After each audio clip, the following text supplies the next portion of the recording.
Hello everyone, সবাইকে সোনামণি learning সেন্টারে স্বাগত। আজ আমি নিয়ে এসেছি তোমাদের জন্য দ্বিতীয় পর্যায়ক্রমিক মূল্যায়ন ষষ্ঠ শ্রেণীর ভূগোলের সাজেশন। তোমরা 50 নম্বর পেতে হলে তোমরা এই সাজেশনটা অবশ্যই দেখবে, তার কারণ এবার তোমাদের 50 নম্বরের পরীক্ষা হবে, তার জন্য তোমাদের একটু বেশি পড়তে হবে। দেখো, আমি এর আগে সঠিক উত্তর নির্বাচন করো, শূন্যস্থান পূরণ করো, সত্য মিথ্যা নির্বাচন করো, বাম স্তম্ভ ডান স্তম্ভ মেলাও, এই যে প্রশ্নগুলো দেখতে পাচ্ছ, এই প্রশ্নগুলো আমি পার্ট 1-এ করিয়েছি। তোমরা যারা দেখোনি, ভিডিও ডেসক্রিপশন বক্সে লিঙ্ক থাকবে, সেখান থেকে দেখে নিও। আমি অনেকগুলো প্রশ্ন করিয়েছি। দেখো, আজ আমি পার্ট 2 করাচ্ছি। তোমরা অবশ্যই পার্ট 1 দেখবে, তারপর পার্ট 2 দেখবে। তাহলে চলো শুরু করা যাক আজকের পর্বটি, পার্ট 2। তাহলে আজ আমরা শুরু করব এক কথায় উত্তর দাও। 1 নম্বর প্রশ্ন, পৃথিবীর সব থেকে বেশি বৃষ্টিপাত হয় কোথায়? উত্তর, মেঘালয়ের মৌসিনরামে পৃথিবীর সব থেকে বেশি বৃষ্টিপাত হয়। পরের প্রশ্ন দিয়ে দাও, কোন মাটির জলধারণ ক্ষমতা বেশি হয়? উত্তর, কালো মাটি বা রেগুর মাটির জলধারণ ক্ষমতা বেশি হয়। এই রেগুর মাটিতে তুলো চাষ হয়। রেগুর মাটি কোথায় দেখা যায়? গুজরাটে দেখা যায়। এটাও পরীক্ষা আসতে পারে। পরের প্রশ্ন 3-এর দাগ, লুপ্তপ্রায় প্রজাতির সুরক্ষা ও উন্নয়নকে কি বলে? উত্তর হবে বন্য প্রাণী সংরক্ষণ বলে। পরের প্রশ্ন 4-এর দাগ, বায়ুমণ্ডলে কোন গ্যাসের পরিমাণ সবচেয়ে বেশি? উত্তর হবে নাইট্রোজেনের পরিমাণ সব থেকে বেশি, 78.08%। কোথাও কোথাও লেখা আছে 78%। আমি অ্যাপ্রক্সিমেটলি যেটা হয় সেটাই দিয়েছি। পরের প্রশ্ন 5-এর দাগ, বায়ুমণ্ডলে অবস্থিত আমাদের রক্ষা কবচটি কি? উত্তর হবে ওজোন স্তর। এই ওজোন স্তর কোথায় দেখা যায়? স্ট্র্যাটোস্ফিয়ার দেখা যায়। কত কিলোমিটারের মধ্যে? 20 থেকে 25 কিলোমিটারের মধ্যে থাকে। পরের প্রশ্ন 6-এর দাগ, জলদাপাড়া অভয়ারণ্য কিসের জন্য বিখ্যাত? উত্তর হবে এক শৃঙ্গ গন্ডারের জন্য বিখ্যাত। এই জলদাপাড়া অভয়ারণ্য কোথায় রয়েছে? জলপাইগুড়ি জেলায় রয়েছে। পরের প্রশ্ন 7-এর দাগ, থার্মোস্ফিয়ারের আরেক নাম কি? উত্তর হবে আয়নোস্ফিয়ার, থার্মোস্ফিয়ারের আরেক নাম। পরের প্রশ্ন 8-এর দাগ, প্রতি 1000 মিটার উচ্চতা বৃদ্ধিতে কত ডিগ্রি সেলসিয়াস তাপমাত্রা হ্রাস পায়? উত্তর হবে 6.4 ডিগ্রি সেলসিয়াস হারে তাপমাত্রা হ্রাস পায়। এটা কোথায় রয়েছে? টপোস্ফিয়ারের মধ্যে রয়েছে।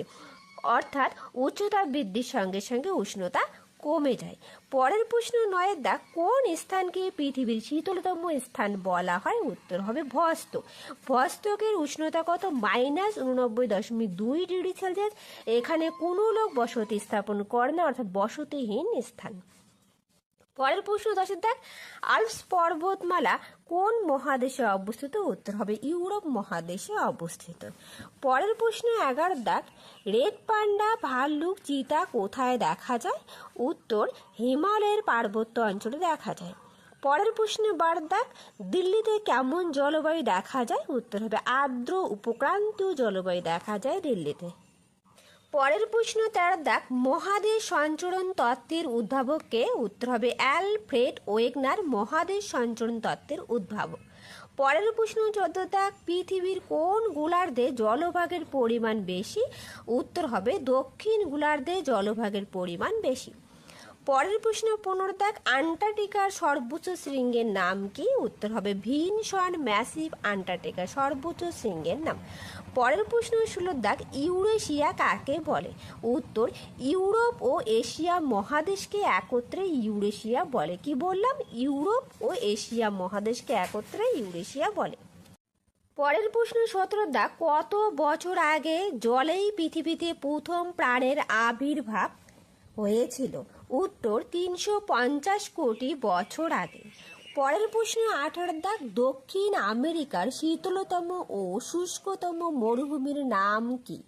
উত্তর, প্যান্টাগোনিয়া মরুভূমি।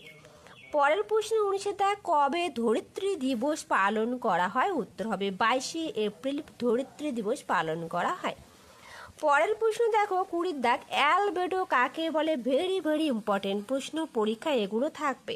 আমি যে প্রশ্নগুলো রেখেছি প্রত্যেকটা প্রশ্ন খুবই ইম্পর্টেন্ট। দেখো উত্তর, সূর্যের যে অংশ পৃথিবীর বায়ুমণ্ডলকে উত্তপ্ত না করে সরাসরি মহাশূন্যে ফিরে যায় তাকে অ্যালবেডো বলে। কি বললাম? সূর্যের যে অংশ পৃথিবীর বায়ুমণ্ডলকে উত্তপ্ত না করে সরাসরি মহাশূন্যে ফিরে যায় তাকে অ্যালবেডো বলে। পরের প্রশ্ন 21-এর দাগ, পৃথিবীর অ্যালবেডোর পরিমাণ কত শতাংশ? 35% পৃথিবীর অ্যালবেডোর পরিমাণ। পরের প্রশ্ন 22-এর দাগ, রাশিয়ার গবেষণা কেন্দ্রের নাম কি? উত্তর লিখবে ভস্তক রাশিয়ার গবেষণা কেন্দ্রের নাম। পরের প্রশ্ন 23-এর দাগ, ক্রিল কি? উত্তর, পেঙ্গুইনদের প্রধান খাদ্য ক্রিল। পরের প্রশ্ন 24, ভারতে অবস্থিত মরুভূমির নাম কি? উত্তর লিখবে থর মরুভূমি। পরের প্রশ্ন 25, কোন স্তর থেকে বেতার তরঙ্গ প্রতিফলিত হয়ে পৃথিবীতে ফিরে আসে? উত্তর লিখবে আয়নোস্ফিয়ার। পরের প্রশ্ন 26, পৃথিবীর প্রায় অর্ধাংশ জুড়ে কোন মহাসাগর বিস্তার লাভ করেছে? উত্তর হবে প্রশান্ত মহাসাগর। পৃথিবীর বৃহত্তম মহাসাগরের নাম প্রশান্ত মহাসাগর। চলো পরের প্রশ্ন। পরের প্রশ্ন 27-এর দাগ, ভারতের ছোটনাগপুর অঞ্চলে কোন মাটি দেখা যায়? উত্তর হবে ল্যাটেরাইট মাটি দেখা যায় ভারতের ছোটনাগপুর অঞ্চলে। পরের প্রশ্ন 28, আগত সৌর বিকিরণের যে পরিমাণ সূর্যরশ্মি পৃথিবীর ভূপৃষ্ঠকে উত্তপ্ত করে তাকে কি বলে? উত্তর লিখবে কার্যকারী সৌর বিকিরণ বলে। কি বলে? কার্যকরী সৌর বিকিরণ বলে। পরের প্রশ্ন 29-এর দাগ, ভারতে আন্দামান ও নিকোবর দ্বীপপুঞ্জকে কোন অরণ্য গড়ে উঠেছে? অর্থাৎ আন্দামান ও নিকোবর দ্বীপপুঞ্জে কোন অরণ্য গড়ে উঠেছে? উত্তর হবে আর্দ্র চিরহরিত ও আর্দ্র পর্ণমোচী অরণ্য গড়ে উঠেছে। আর্দ্র চিরহরিত ও আর্দ্র পর্ণমোচী। পরের প্রশ্ন 30-এর দাগ, 100% মেঘাচ্ছন্নতা বলতে কি বোঝো? উত্তর, সম্পূর্ণ মেঘলা আকাশকে বোঝায়। পরের প্রশ্ন 31, কোন অরণ্যে বন্যপ্রাণীর সঙ্গে সঙ্গে স্বাভাবিক উদ্ভিদ ও প্রাকৃতিক সৌন্দর্য রক্ষা করা হয়? উত্তর হবে অভয়ারণ্যে। অভয়ারণ্যে কি হয়? বন্যপ্রাণীর সঙ্গে সঙ্গে স্বাভাবিক উদ্ভিদ ও প্রাকৃতিক সৌন্দর্য রক্ষা করা হয়। পরের প্রশ্ন 32-এর দাগ, টপোস্ফিয়ার কাকে বলে? উত্তর, ভূপৃষ্ঠ থেকে উপরের দিকে 16 কিলোমিটার পর্যন্ত যে স্তর রয়েছে তাকে টপোস্ফিয়ার বলে। পরের প্রশ্ন 33, শিলামণ্ডল কাকে বলে? উত্তর, ভূত্বকের 4 ভাগের 1 ভাগ স্থলভাগ। স্থলভাগ মূলত শিলা আর মাটি দিয়ে তৈরি, তাই একে শিলামণ্ডল বলে। পরের প্রশ্ন 34, ভূত্বক কাকে বলে? উত্তর, পৃথিবীর সব থেকে বাইরের পাতলা শক্ত আস্তরণটিকে ভূত্বক বলা হয়ে থাকে। তোমাদের একটু নয়েজ আসতে পারে, তার কারণ বাইরে একটু আওয়াজ হচ্ছে, তোমরা একটু ম্যানেজ করে নিও। পরের প্রশ্ন 35, প্যানথ্যালাসা কাকে বলে? উত্তর, প্যাঙ্গিয়ার চারদিকে যে বিরাট জলভাগ ছিল তাকে প্যানথ্যালাসা বলে। পরের প্রশ্ন 36, মহীসঞ্চরের মূল কারণ কি? উত্তর লিখবে পরিচালন স্রোত। পরিচালন স্রোত মহীসঞ্চরণের মূল কারণ। পরের প্রশ্ন 37, উত্তর মেরুর বাসিন্দা কে? উত্তর হবে মেরু ভল্লুক উত্তর মেরুর বাসিন্দা। এরপর দেখো 38-এর দাগ, মেঘাচ্ছন্নতা কি? উত্তর, আকাশে মেঘের পরিমাণের পরিমাপই হলো মেঘাচ্ছন্নতা। পরের প্রশ্ন 39, আগত সৌর বিকিরণ কাকে বলে? উত্তর, সূর্যরশ্মির 200 কোটি ভাগের 1 ভাগ মাত্র পৃথিবীতে এসে পৌঁছায় তাকে আগত সৌর বিকিরণ বলে। কি বললাম? পৃথিবীর অর্থাৎ সূর্যরশ্মির 200 কোটি ভাগের 1 ভাগ মাত্র পৃথিবীতে এসে পৌঁছায়, সেটাকেই বলা হয় আগত সৌর বিকিরণ। এই আগত সৌর বিকিরণের পরিমাণ হচ্ছে 65%। পরের প্রশ্ন 40, আবহাওয়া ও জলবায়ুর উপাদানগুলি কি কি?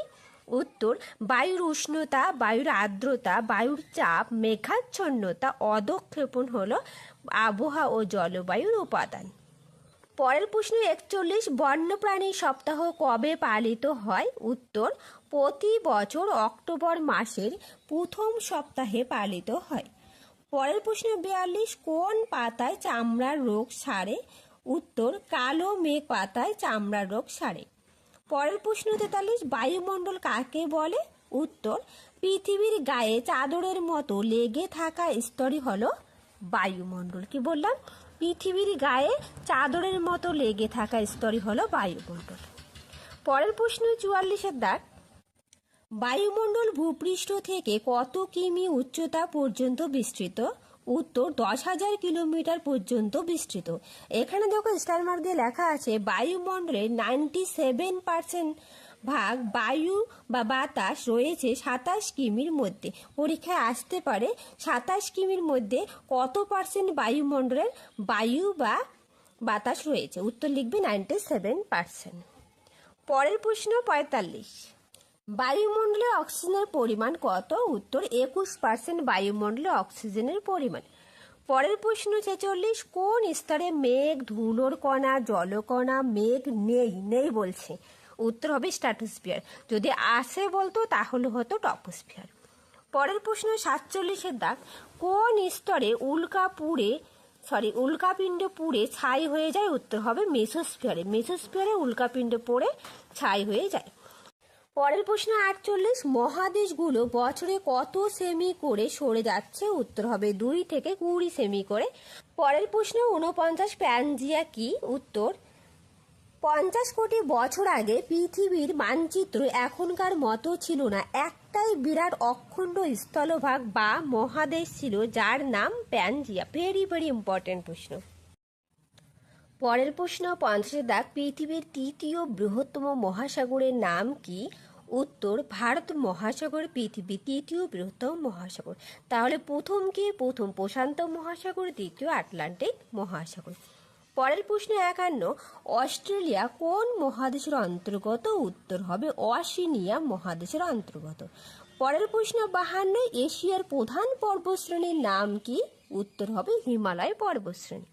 পরের প্রশ্ন 53, ইউরোপের প্রধান পর্বতশ্রেণীর নাম কি? উত্তর, আল্পস পর্বতশ্রেণী ইউরোপের প্রধান পর্বতশ্রেণী। পরের প্রশ্ন 54, উত্তর আমেরিকার প্রধান পর্বতশ্রেণীর নাম কি?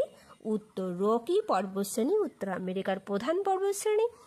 পরের প্রশ্ন 55, দক্ষিণ আমেরিকার প্রধান পর্বতশ্রেণীর নাম কি? উত্তর হবে আন্দিস পর্বতশ্রেণী। এই যে পর্বতশ্রেণীগুলো বললাম এগুলো গুলিয়ে ফেলবে না, ঠিক আছে? পরের প্রশ্ন 56, আফ্রিকা মহাদেশ কয়টি দেশ রয়েছে? অর্থাৎ আফ্রিকা মহাদেশে কয়টি দেশ রয়েছে? 54টি দেশ রয়েছে। পরের প্রশ্ন 57, আফ্রিকার দীর্ঘতম নদী বা পৃথিবীর দীর্ঘতম নদীর নাম কি? উত্তর হবে নীল নদ। পরের প্রশ্ন 58, উত্তর গোলার্ধের তুলনায় দক্ষিণ গোলার্ধে জলভাগের পরিমাণ কত বেশি? উত্তর হবে 15% বেশি। পরের প্রশ্ন 59, বার্ডমোর হিমবাহ কোথায় অবস্থিত বা বরফহীন উপত্যকা বরফের স্তূপ কোথায় দেখা যায়? উত্তর হবে আন্টার্কটিকায় দেখা যায়। পরের প্রশ্ন 60, পৃথিবীর শীতলতম বসতিহীন স্থানের নাম কি? উত্তর হবে ভস্টক পৃথিবীর শীতলতম বসতিহীন স্থান। পরের প্রশ্ন 61, দক্ষিণ গঙ্গোত্রী গবেষণা কেন্দ্র কত সালে স্থাপিত হয়? উত্তর, 1982 সালে স্থাপিত হয়। পরের প্রশ্ন 62, কোন পদ্ধতিতে বায়ুমণ্ডল সব থেকে বেশি উত্তপ্ত হয়? উত্তর, বিকিরণ পদ্ধতিতে বায়ুমণ্ডল সব থেকে বেশি উত্তপ্ত হয়। পরের প্রশ্ন 63, 0% মেঘাচ্ছন্নতা কথার অর্থ? উত্তর লিখবে পরিষ্কার আকাশ। 0% মেঘাচ্ছন্নতা বলতে পরিষ্কার আকাশকে বোঝায়। পরের প্রশ্ন 64, 25% মেঘাচ্ছন্নতা কথার অর্থ? উত্তর লিখবে আংশিক মেঘলা। পরের প্রশ্ন 65, পৃথিবীর তাপমণ্ডলকে কয় ভাগে ভাগ করা হয় তার নাম কি কি? উত্তর, 3 ভাগে ভাগ করা হয়, উষ্ণমণ্ডল, নাতিশীতোষ্ণ মণ্ডল এবং হিমমণ্ডল। 3 ভাগে ভাগ করা হয়। পরের প্রশ্ন 66, কোথায় তাপমাত্রার প্রসার খুব বেশি? উত্তর, রাজস্থানে। পরের প্রশ্ন 67, ভারতের জলবায়ু কেমন প্রকৃতির? উত্তর, ক্রান্তীয় মৌসুমী জলবায়ু। পরের প্রশ্ন 68, ভারতের 20টি বিরল অঞ্চলের নাম কি? উত্তর, রাজস্থানের থর মরুভূমি ভারতের 20টি বিরল অঞ্চল।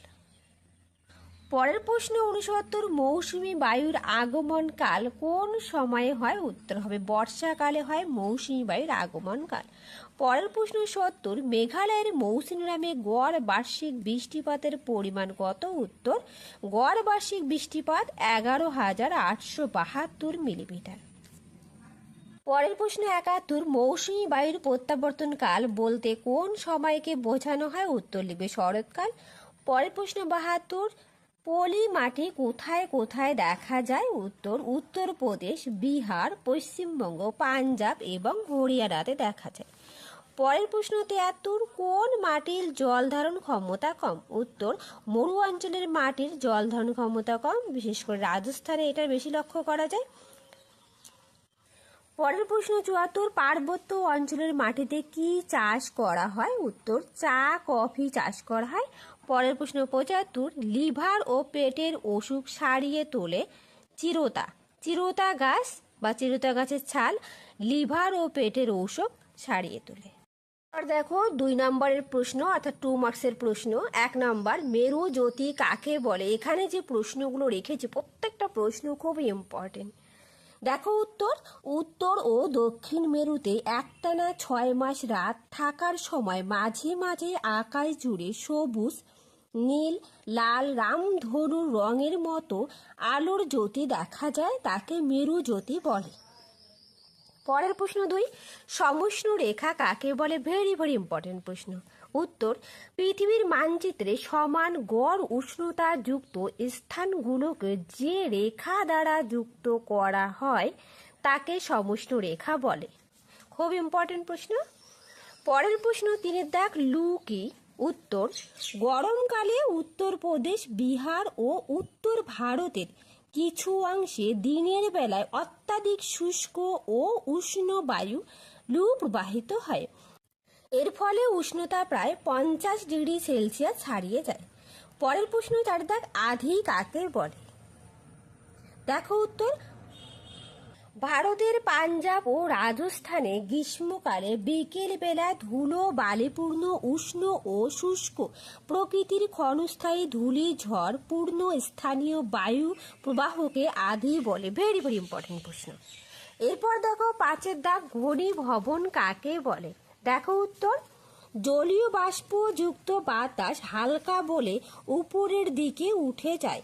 উপরের বায়ুর উষ্ণতা ও চাপ দুই কম থাকায় জলীয় বাষ্প ঠান্ডা হয়ে ছোট ছোট জলকণায় পরিণত হয়, তাকে ঘনীভবন বলে। ভেরি ভেরি ইম্পর্টেন্ট প্রশ্ন। এরপর দেখো 6 অ্যালবেডো কাকে বলে? 2 নম্বরের জন্য আসতে পারে, 1 নম্বরের জন্য আসতে পারে, আবার 3 নম্বরের জন্য আসতে পারে। দেখো উত্তর আগত সৌর বিকিরণে যে পরিমাণ সৌর শক্তি বায়ুমণ্ডলের বিভিন্ন উপাদান ও পৃথিবী পৃষ্ঠ দ্বারা সরাসরি প্রতিফলিত হয়ে মহাশূন্যে ফিরে যায় একে অ্যালবেডো বলা হয়ে থাকে। অ্যালবেডোর পরিমাণ কত? তাহলে 35%। এর আগে আমি পড়িয়েছি। এর সাথে বলে রাখি, যদি তোমাদের ভিডিওটা ভালো লেগে থাকে প্লিজ একটা লাইক, শেয়ার অ্যান্ড কমেন্ট করবে, আর যারা নতুন সাবস্ক্রাইব করে পাশে থাকবে। অবশ্যই তোমরা প্রথম পার্টটা দেখো, আমি প্রথম পার্টটা দিয়েছি। পরের প্রশ্ন দেখো 7 ভেষজ উদ্ভিদ কাকে বলে? উত্তর যে সকল উদ্ভিদ বিভিন্ন রোগের চিকিৎসায় ব্যবহৃত হয় তাকে ভেষজ উদ্ভিদ বলে। অর্থাৎ যে সকল উদ্ভিদকে বিভিন্ন রোগের চিকিৎসা হিসাবে আমরা ব্যবহার করে থাকি তাকে বলা হয় ভেষজ উদ্ভিদ, যেমন তুলসী, সিংকোনা, সর্পগন্ধা, বাসক, নিম ইত্যাদি। পরের প্রশ্ন 8 পরিযায়ী পাখি কাকে বলে? উত্তর শীতকালে শীতপ্রধান দেশ থেকে কিছু পাখি উড়ে আমাদের দেশে আসে, গরম পড়লে তারা আবার নিজের দেশে ফিরে যায়, তাকে পরিযায়ী পাখি বলে। প্রশ্ন 9 আন্টার্কটিকা মহাদেশের চারদিকে কোন কোন মহাসাগর রয়েছে? উত্তর প্রশান্ত মহাসাগর, আটলান্টিক মহাসাগর, ভারত মহাসাগর এবং কুমেরু মহাসাগর। পরের প্রশ্ন 10 জলচক্র কাকে বলে? 2 নম্বরের জন্য আসতে পারে, আবার 3 নম্বরেও আসতে পারে। উত্তর জল কখনো মেঘ, কখনো বৃষ্টি, কখনো কঠিন বরফ তুষার রূপে আকাশ আর পৃথিবীর মধ্যে ক্রমাগত আবর্তিত হয়ে চলেছে। জলের এই চক্রাকার আবর্তন হলো জলচক্র। এভাবে লিখে দিবে। পরের প্রশ্ন 11 খাদার ও ভাঙর বলতে কি বোঝো? ভেরি ভেরি ইম্পর্টেন্ট প্রশ্ন, পরীক্ষায় এটা আসবেই। উত্তর খাদার প্রথমে দেখো নদী তীরবর্তী নবীন পলি মাটিকে খাদার বলে। খাদার মৃত্তিকায় বালির ভাগ বেশি থাকে। পরের দেখো ভাঙর নদী দূরবর্তী প্রাচীন পলি মাটিকে ভাঙর বলে। ভাঙর মৃত্তিকায় কাদার ভাগ বেশি থাকে। খুব ইম্পর্টেন্ট প্রশ্ন। এরপর দেখো 12 পৃথিবীকে নীল গ্রহ বলে কেন? এটা 2 নম্বরও আসতে পারে, 3 নম্বরও আসতে পারে। দেখো উত্তর, পৃথিবীর 4 ভাগের 3 ভাগে জল, তাই মহাকাশ থেকে পৃথিবীকে ঝলমলে নীল গোলকের মতো দেখায়। সৌরজগতের আর কোনো গ্রহে এত বিশাল পরিমাণ জল পাওয়া যায় না, তাই পৃথিবীকে নীল গ্রহ বলে। এরপর দেখো পরের প্রশ্ন 13 দাগ, বিকিরণ পদ্ধতি কাকে বলে? উত্তর, সূর্য থেকে আসা তাপ সরাসরি ভূপৃষ্ঠ ও ভূপৃষ্ঠের গাছপালা সব কিছুকেই উত্তপ্ত করে। এই তাপ আবার ভূপৃষ্ঠ থেকে বায়ুমণ্ডলে বিকিরিত হয়। এই পদ্ধতিকে বিকিরণ পদ্ধতি বলে।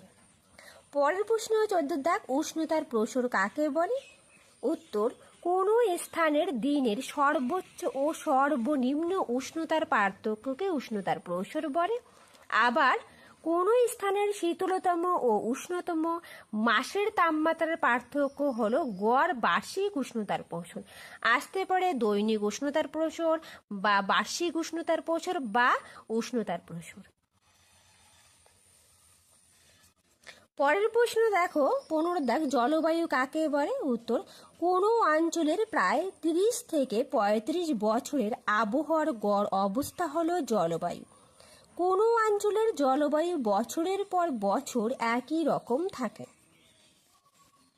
পরের প্রশ্ন ছিল দেখ, আবহাওয়া কাকে বলে? দেখো উত্তর, আবহাওয়া বলতে কোনো নির্দিষ্ট স্থানের নির্দিষ্ট সময়ের উষ্ণতা, বায়ুর আর্দ্রতা, বায়ুর চাপ, বায়ু প্রবাহ ও মেঘাচ্ছন্নতার অবস্থাকে বোঝায়। পরের প্রশ্ন 17 দাগ, মেঘাচ্ছন্নতা কি? উত্তর, আকাশে মেঘের পরিমাণের পরিমাপ হলো মেঘাচ্ছন্নতা। পরের প্রশ্ন 18 দাগ, গ্রিন হাউস কাকে বলে? উত্তর, পৃথিবীর তাপীয় বিকিরণ শোষণ ও সংরক্ষণকারী তথা পৃথিবীর উষ্ণতা বৃদ্ধিকারী গ্যাসগুলোকে গ্রিনহাউস গ্যাস বলে। যে গ্যাসগুলির মাধ্যমে পৃথিবীর উষ্ণতা ক্রমাগত বৃদ্ধি পায় তাকে বলা হয়ে থাকে গ্রিনহাউস গ্যাস, যেমন কার্বন ডাই অক্সাইড, সিএফসি এবং কার্বন মনোক্সাইড। এদের মাধ্যমে কি হয়? পৃথিবীর উষ্ণতা ক্রমাগত বৃদ্ধি পেয়ে চলেছে। এরপর দেখো 19 দাগ, অধঃক্ষেপণ কাকে বলে? 2 নম্বরও আসতে পারে, 3 নম্বরও আসতে পারে। উত্তর, বায়ুমণ্ডলীয় জলীয় বাষ্প ঘনীভবন প্রক্রিয়ায় জলকণা বায়ুতে ভেসে থাকা ধূলিকণাকে আশ্রয় করে মেঘ তৈরি করে। এই ছোট ছোট জলকণা পরস্পর মিশে বড় জলকণা ও বরফখণ্ডে পরিণত হয়ে মাধ্যাকর্ষণ শক্তির দ্বারা ভূপৃষ্ঠে ভূপতিত হয়, তাকে অধঃক্ষেপণ বলা হয়ে থাকে। পরের প্রশ্ন 20 দাগ, পার্থিব বিকিরণ কাকে বলে? উত্তর, যে 51% তাপ পৃথিবী পৃষ্ঠে এসে পৌঁছায় তার প্রায় পুরোটাই রাতের বেলা বিকিরিত হয়ে মহাশূন্যে ফিরে যায়, একে পার্থিব বিকিরণ বলে। ভেরি ভেরি ইম্পর্টেন্ট প্রশ্ন। পরের প্রশ্ন 21 দাগ, মৌসুমী বায়ুর 2টি বৈশিষ্ট্য লেখো। তোমাদের পেজ নাম্বার 81 পেজে রয়েছে। এটা 2 নম্বরও আসতে পারে বা 3 নম্বরও আসতে পারে। দেখো বৈশিষ্ট্যগুলি কি কি? গোটা দেশে মৌসুমী বৃষ্টির অসম বন্টন। 2, মৌসুমী বায়ুর খামখেয়ালিপনার জন্য কোথাও বন্যা কোথাও খরা হয়। 3, ভারতের কৃষিকাজ অর্থনীতি অনেকটাই মৌসুমী বৃষ্টির উপর বা মৌসুমী বায়ুর উপর নির্ভর করে। অক্টোবর মাসে তামিলনাড়ু রাজ্যে বছরে 2 বার বৃষ্টিপাত হয় এই মৌসুমী বায়ুর জন্যই। প্রশ্ন 22 দাগ, মাটি সংরক্ষণে 2টি উপায় লেখো। তোমাদের বইয়ের 85 নম্বর পেজে রয়েছে। এটা 2ও আসতে পারে, 3ও আসতে পারে। দেখো মাটি সংরক্ষণের উপায়, পশু চারণ নিয়ন্ত্রণ মাত্রায় করা উচিত। 2, মাটির বেশি গভীরে খনিজ সম্পদ আহরণ বন্ধ করা উচিত। 4, গাছ কাটা বন্ধ করা উচিত। 6, অনেক বেশি সংখ্যায় চারা গাছ লাগানো উচিত। তোরা প্রত্যেকেই খাতায় নোট ডাউন করবে, দেখবে শুনলে এবং লিখলে অনেকটা পড়া এখানেই মুখস্থ হয়ে যাবে। ঠিক আছে? দেখো 23 দাগ, জাতীয় উদ্যান কাকে বলে? উত্তর, যেখানে বন্যপ্রাণীর সাথে স্বাভাবিক উদ্ভিদ ও প্রাকৃতিক সৌন্দর্য রক্ষা করার দিকেও নজর দেওয়া হয় তাকে জাতীয় উদ্যান বলে। যেমন কাজিরাঙা জাতীয় উদ্যান। এই কাজিরাঙা জাতীয় উদ্যান একশৃঙ্গ গন্ডারের জন্য বিখ্যাত। কাজিরাঙা জাতীয় উদ্যান অসমে অবস্থিত। দেখো আমি 2 নম্বরের প্রশ্নগুলি লিখিয়ে দিয়েছি, আর 5 নম্বরের প্রশ্নগুলো আমি পেজ নাম্বার বলে দেবো, তোমরা বইয়ের থেকে পড়ে নেবে। পরের প্রশ্ন 24, স্বাভাবিক উদ্ভিদ কাকে বলে? উত্তর, মানুষের চেষ্টা ছাড়াই প্রকৃতির উপর নির্ভর করে জন্মানো গাছপালা হলো স্বাভাবিক উদ্ভিদ। এটাও তোমাদের টেক্সট বই রয়েছে 87 নম্বর পেজে সম্ভবত। পরের প্রশ্ন 25, সুরক্ষিত অরণ্য কি? উত্তর, যেখানে অরণ্যের উপর নির্ভর করে বেঁচে থাকা মানুষদের মাঝে মধ্যেই শিকার ও পশুচারণের অধিকার দেওয়া হয় তাকে সুরক্ষিত অরণ্য বলা হয়ে থাকে। পরের প্রশ্ন 26 দাগ, পৃথিবীর কয়টি মহাদেশ ও কি কি? উত্তর, 7টি মহাদেশ, এশিয়া, আফ্রিকা, উত্তর আমেরিকা, দক্ষিণ আমেরিকা, ইউরোপ এবং ওশেনিয়া মহাদেশ। 7টি মহাদেশ আর মহাসাগর কিন্তু 5টি, এটাও পড়ে রাখবে। এরপর দেখো 27 দাগ, কালবৈশাখী কি? উত্তর, গরমকালে পশ্চিমবঙ্গের মাঝে মাঝে বিকেল বা সন্ধ্যের দিকে প্রচণ্ড বজ্র বিদ্যুৎ সহ ঝড় বৃষ্টি হয়, একে কালবৈশাখী বলে। পরের প্রশ্ন 28 দাগ, পশ্চিমী ঝঞ্ঝা কি? ভেরি ভেরি ইম্পর্টেন্ট প্রশ্ন। উত্তর, ডিসেম্বর থেকে ফেব্রুয়ারি এই সময় ভারতে স্থলভাগের উপর দিয়ে শীতল শুষ্ক উত্তর পূর্ব মৌসুমী বায়ু প্রবাহিত হয়। সারা ভারতে এই সময় বৃষ্টিপাত তেমন হয় না। শীতকালে মাঝে মাঝে 2-4 দিন একটানা আকাশ মেঘলা থাকে ও ঝিরঝিরে বৃষ্টি হয়, একে পশ্চিমী ঝঞ্ঝা বলা হয়। ভেরি ভেরি ইম্পর্টেন্ট প্রশ্ন, আমি প্রত্যেকটা প্রশ্নই খুবই ইম্পর্টেন্ট যেগুলো সেগুলোই রেখেছি। পর দেখো 29 দাগ, আন্টার্কটিকার প্রাণী উদ্ভিদের বর্ণনা দাও। উত্তর, চির তুষারে ঢাকা আন্টার্কটিকায় কোনো গাছপালা নাই। গ্রীষ্মকালে সমুদ্রের ধারে সামান্য বরফ গলে মস লাইকেন শ্যাওলা জন্মায়। তারপর প্রাণী, আন্টার্কটিকায় স্থায়ী বাসিন্দা পেঙ্গুইন, এর পাশে সমুদ্রের প্রচুর মাছ দেখা যায়। আন্টার্কটিকায় সমুদ্রে প্রচুর চিংড়ি জাতীয় krill দেখা যায়। একটু লিখবে। পরের প্রশ্ন দেখো 30 দাগ, আন্টার্কটিকার আরেক নাম সাদা মহাদেশ কেন?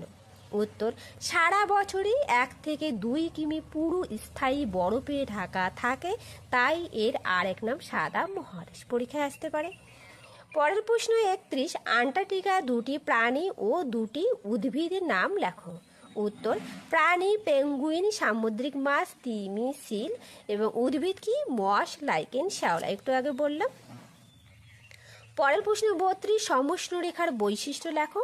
দেখো, ওটা 2ও আসতে পারে, 3ও আসতে পারে, তোমাদের বইয়ের 52 নম্বর পেজে রয়েছে। সমষ্ণ রেখাগুলি অক্ষরেখার সঙ্গে সমান্তরালে পূর্ব থেকে পশ্চিমে বিস্তৃত। 2, উত্তর গোলার্ধের চেয়ে দক্ষিণ গোলার্ধে জলভাগ বেশি থাকায় এই গোলার্ধে সমষ্ণ রেখাগুলি দূরে দূরে অবস্থান করে। তারপর 3, সমষ্ণ রেখাগুলি কাছাকাছি অবস্থান করলেও কখনো পরস্পরকে ছেদ করে না।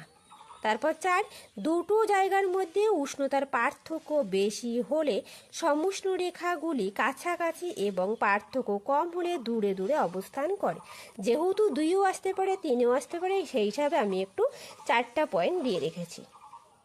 এরপর দেখো 3 মার্কসের প্রশ্ন, 3 নম্বরের প্রশ্ন অবশ্যই পড়বে, যেহেতু তোমাদের 50 নম্বরের পরীক্ষা হবে, একটু বেশি করে পড়তেই হবে বাবু।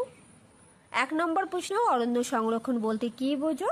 উত্তর, অরণ্য সম্পদের অপচয় বন্ধ করে সঠিকভাবে তা ব্যবহারের মাধ্যমে জীব বৈচিত্র্য রক্ষা করার পদ্ধতিকে অরণ্য সংরক্ষণ বলে। পরের প্রশ্ন দিয়ে দেখ, আবহাওয়া ও জলবায়ুর মধ্যে পার্থক্য লেখো। খুবই ইম্পর্টেন্ট, তোমাদের পরীক্ষাতে আসবে। তোমাদের টেক্সট বইয়ের 45 নম্বর পেজে রয়েছে, অবশ্যই বইটা বের করে এখনই দাগিয়ে রাখবে এবং ভেরি ভেরি ইম্পর্টেন্ট দিয়ে রাখবে, এটা পরীক্ষায় আসবে। পরের প্রশ্ন 3 দেখ, বায়ুমণ্ডল কাকে বলে? দেখো উত্তর, সৃষ্টির বহু কোটি বছর পর পৃথিবীর বাইরেটা বেশ ঠান্ডা, তখন আকাশে রাশি রাশি জলীয় বাষ্প ঠান্ডা হয়ে অবিশ্রান্ত বৃষ্টির মতো পৃথিবীতে নেমে আসে। হাজার হাজার বছর ধরে সেই প্রবল বৃষ্টির জলে পৃথিবীর নিচু জায়গাগুলো ভরাট হয়ে মহাসাগর তৈরি করে। এই বিশাল জলভাণ্ডার হলো বায়ুমণ্ডল, একেই বায়ুমণ্ডল বলা হয়ে থাকে। পরের প্রশ্ন 4 দাগ, বিশ্ব উষ্ণায়ন কাকে বলে? তোমাদের বইয়ের 38 নম্বর পেজে রয়েছে, বই থেকেও পড়তে পারো, নয়তো আমি এখানে খুব সুন্দর করে দিয়েছি। দেখো, যানবাহন ও শিল্প কারখানা থেকে বিষাক্ত গ্যাস বাতাসে মিশে এই গ্যাসগুলো পৃথিবীর চারদিকে এমন এক আবরণ তৈরি করে যাতে পৃথিবী থেকে ফিরে যাওয়া তাপ আটকে পড়ে।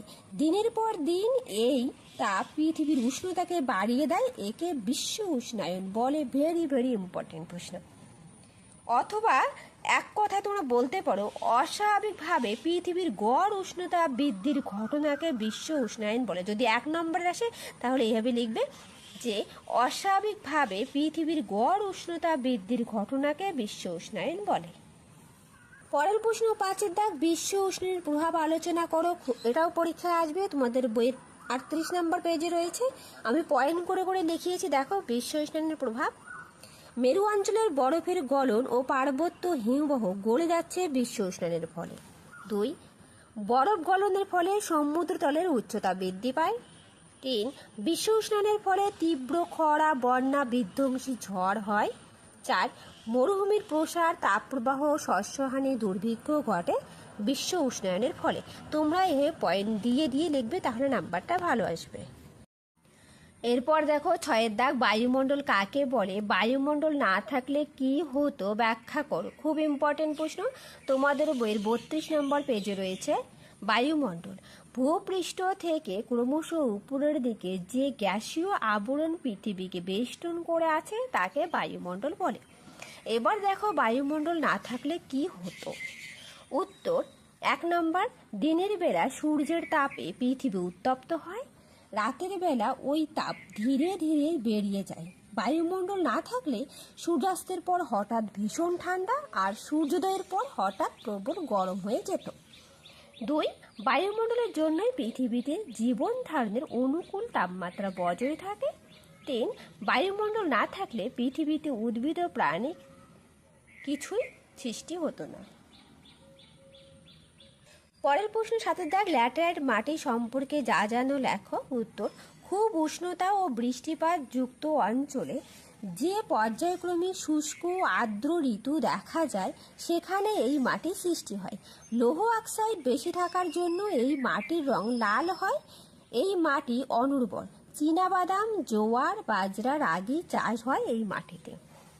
অঞ্চল দেখো কোথায় দেখা যায়। ছোটনাগপুর মালভূমি অঞ্চল, পূর্বঘাট ও পশ্চিমঘাট পর্বতের কিছু অংশে এই মাঠে দেখা যায়। এটা তোমাদের বইয়ের 85 কি 86 নম্বর পেজে রয়েছে, তোমরা একটু দেখে নেবে, সেখান থেকেও পড়তে পারো।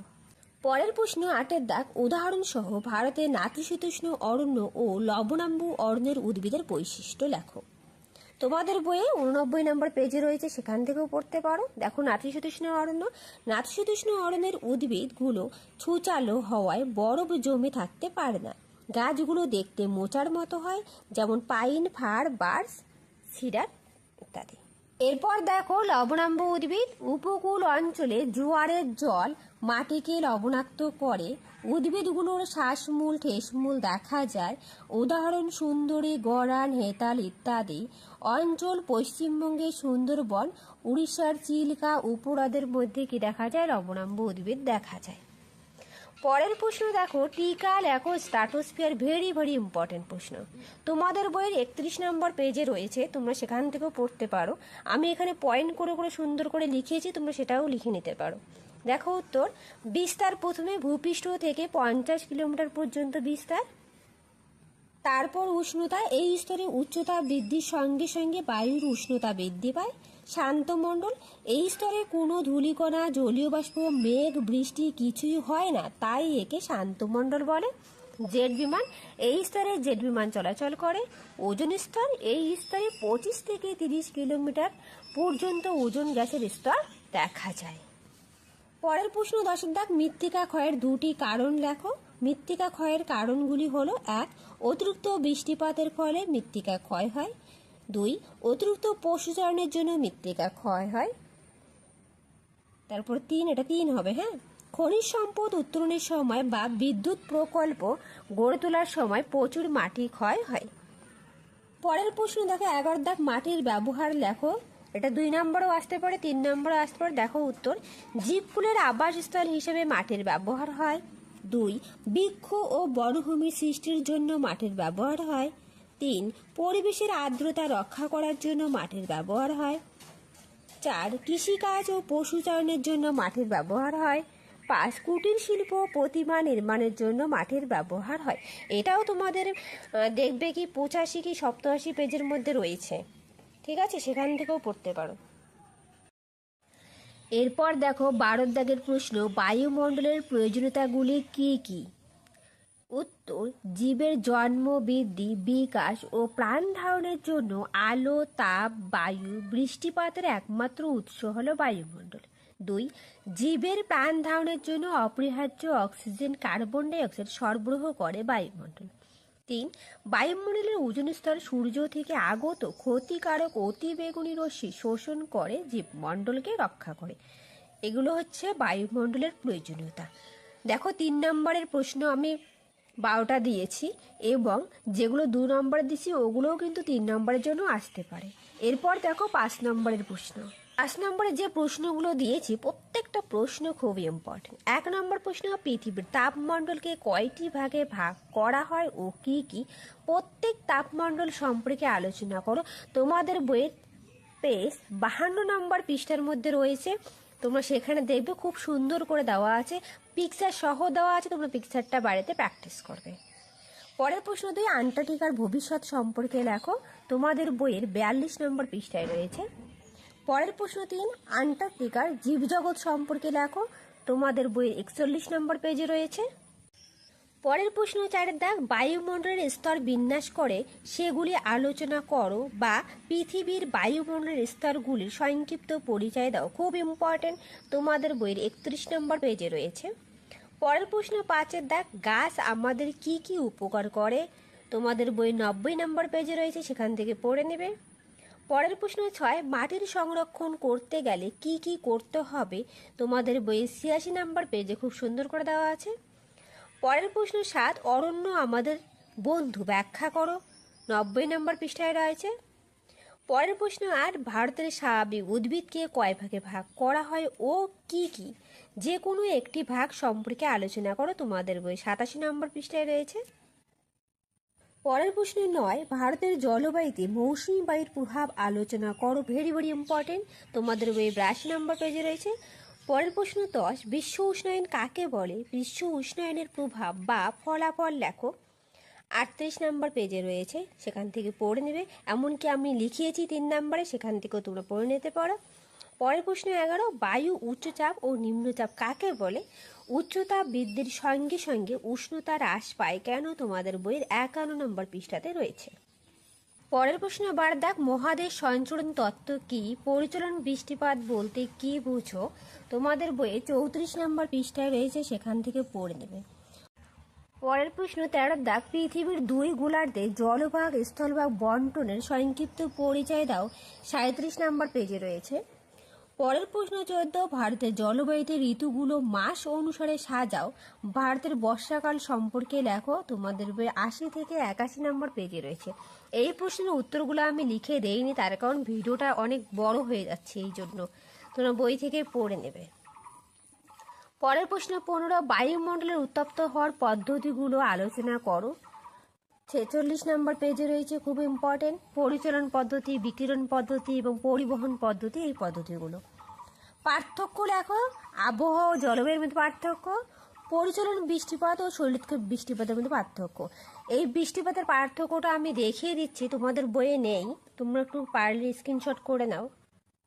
দেখো, পরিচালন বৃষ্টি ও শৈলক্ষেপ বৃষ্টির মধ্যে পার্থক্য, তোমরা এই পার্থক্যটা একটু স্ক্রিনশট করে নাও, আমি মাঝখানে ধরে রেখেছি, ঠিক আছে। খুব সুন্দর করে দেওয়া আছে বিষয়, সংজ্ঞা, তারপর প্রক্রিয়া, মেঘ, উপযুক্ত পরিবেশ, অঞ্চল। তারপর দেখো টিকা লেখো, পড়বে টপোস্ফিয়ার 31 নম্বর পেজ, মেসোস্ফিয়ার 31 নম্বর পেজ, জলচক্র 34 নম্বর পেজে রয়েছে, বায়ুমণ্ডল আমি লিখিয়েও দিয়েছি, তোমাদের বইয়ে 33 নম্বর পেজে রয়েছে, পরিচালন পদ্ধতি 47 নম্বর পেজে রয়েছে। 5 নম্বরের জন্য আমি 15টা প্রশ্ন দিয়েছি, অবশ্যই এই প্রশ্নগুলো পড়বে। দেখো, এখানে 2 নম্বরের কিছু প্রশ্ন বাকি রয়ে গেছে, খেয়াল করিনি। 32 নম্বর, অরণ্য সংরক্ষণের উপায়গুলি লেখো। 90 নম্বর পেজে রয়েছে, অরণ্য সংরক্ষণের উপায়গুলি হলো পশুচারণ নিয়ন্ত্রণ করা, চোরাচালানকারীদের বনে ঢুকতে বাধা দেওয়া। 3 নম্বর, আইন করে গাছ কাটা বন্ধ করা উচিত। তারপর দেখো 33 নম্বর, ভারতের স্বাভাবিক উদ্ভিদকে কয় ভাগে ভাগ করা হয় ও কি কি? 2 নম্বর 3 নম্বরেও আসতে পারে। ভারতের স্বাভাবিক উদ্ভিদকে 5 ভাগে ভাগ করা হয়: ক্রান্তীয় চিরসবুজ অরণ্য, ক্রান্তীয় পাতাঝরা অরণ্য, কাঁটা ঝোপ ও গুল্ম জাতীয় উদ্ভিদ, উপকূলীয় ম্যানগ্রোভ অরণ্য, পার্বত্য নাতিশীতোষ্ণ অরণ্য। তারপর দেখো 34 নম্বর, ভারতের মাটিকে কয় ভাগে ভাগ করা হয় ও কি কি? 6 ভাগে ভাগ করা হয়: পলি মাটি, কালো মাটি, লাল মাটি, ল্যাটেরাইট মাটি, মরু অঞ্চলের মাটি, পার্বত্য অঞ্চলের মাটি। তাহলে আজ রইলে এই পর্যন্ত, আবার দেখা হবে নতুন আর একটা ভিডিওতে। এর পরের দিন আমি ইতিহাসের সাজেশন নিয়ে আসবো, এরকমই সাজেশন। তোমরা যারা নতুন প্লিজ চ্যানেলটা সাবস্ক্রাইব করে পাশে থাকবে, তাহলে প্রত্যেকটা সাজেশন তোমরা পেয়ে যাবে। এগুলো আমি অনেক খাটনি করে বানিয়েছি, অনেক পরিশ্রম লেগেছে। তোমরা প্লিজ একটা লাইক অন্তত করতে পারো, শেয়ার করে দেবে বন্ধুদের সঙ্গে, এবং যারা নতুন সাবস্ক্রাইব করে পাশে থাকবে। ঠিক আছে, এর আগের দিন দেখো আমি এগুলো করিয়েছি: সত্য মিথ্যা নির্বাচন করো, তারপর শূন্যস্থান পূরণ করো, এক কথায় উত্তর দাও। এগুলো সব করানো হয়ে গেছে, তোমরা প্রথম ভিডিওটা দেখে নেবে।